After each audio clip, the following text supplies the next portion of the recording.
ساری زندگی انسان ماں کی خدمت کرتا رہے تو بتاؤ ماں کی خدمتوں کا بدلہ دے سکتا ہے؟ ماں کے پیار کا صلہ دے سکتا ہے؟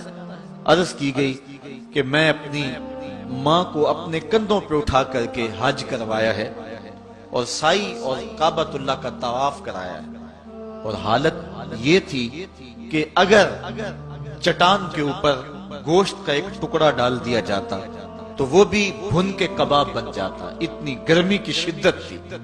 کیا میری ماں نے میری جو خدمت کی، میری کفالت کی، مجھے دودھ پلایا، مجھے جنم دیا، تو میں نے کیا ماں کی خدمتوں کا صلہ دے دیا ہے؟ تو جواب آیا، تو نے ابھی اس کی ایک مسکراہٹ کا بدلہ بھی نہیں دیا۔ ماں جب ہنس کے دیکھتی ہے تو جنت کی ساری کلیاں کھل اٹھتی، اور بیٹے کی زندگی ماں کی اس ہنسنے سے جو ہے وہ عبادت ہوتی ہے۔ بیٹے کے لیے ماں کے جو جذبات ہیں، ماں کی جو کہانیاں ہیں، ماں کے سینے میں جو درد کے امٹتی ہوئی ایک کائنات ہے، اس کا کوئی بدل نہیں ہو سکتا۔ ساری زندگی ایک ٹانگ پہ کھڑا ہو کے بندہ ماں کی خدمت کرتا رہے پھر بھی حق ادا نہیں ہوگا۔ ماں ماں ہوتی ہے، اللہ تعالیٰ جل شانہ نے اس کو وہ درجے عطا فرمائے۔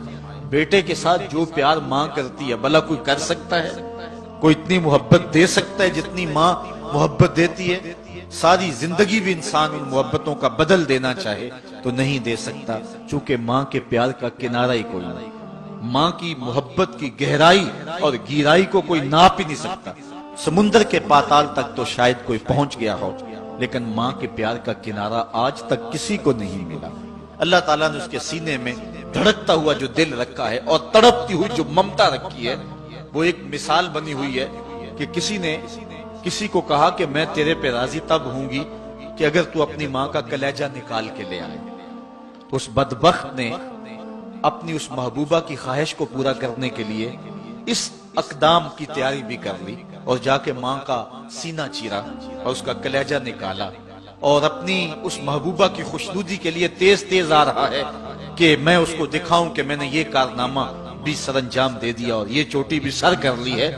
تو تیزی سے آ رہا تھا، راستے میں ٹھوکر لگی، جب گرا تو کہتے ہیں ماں کے کلیجے سے آواز ہے، پتر چوٹ تو نہیں آئی ہے؟ یہ ماں کے پیار کا روپ ہے، یہ ماں کی محبت کا انداز ہے۔ دنیا والوں، ماں کی قدر کو ضائع نہ کرنا۔ ماں کے پیار کو اور اس کی محبت کا صلہ دے تو نہیں سکتے، لیکن ساری زندگی ماں کی نوکری کرنا اور اپنے باپ کی زندگی کے اندر کبھی بھی نافرمانی نہ کرنا، یہ سعادت مندی اور خوش نصیبی ہوتی ہے۔ حضور نے منبر کی 3 سیڑھیوں پہ قدم رکھتے ہوئے آمین آمین کہا تھا، تو بعد میں پوچھا گیا حضور آپ نے ہر سیڑھی پہ قدم رکھتے ہوئے آمین کہا تو یہ کیا ماجرا تھا؟ فرمایا جبریل آئے تھے، انہوں نے مجھے کہا تھا اس شخص کی ناک خاک آلود ہو جو ماہ سیام رمضان المبارک کو پائے اور پھر کثرت عبادت سے اپنی بخشش نہ کروا سکے۔ تو میں نے آمین کہا، پھر کہا اس شخص کی ناک خاک آلود ہو جو والدین کو بڑھاپے میں پائے اور جنتی نہ ہو سکے ان کی خدمت کر کے۔ تو میں نے آمین کہا۔ پھر جبریل نے کہا اس شخص کی ناک خاک آلود ہو جس کے سامنے آپ کا ذکر کیا جائے اور آپ پر درود نہ پڑے۔ تو میں نے آمین کہا۔ تو وہ شخص کتنا بد نصیب ہے جو والدین کو ناراض کر لیتا ہے۔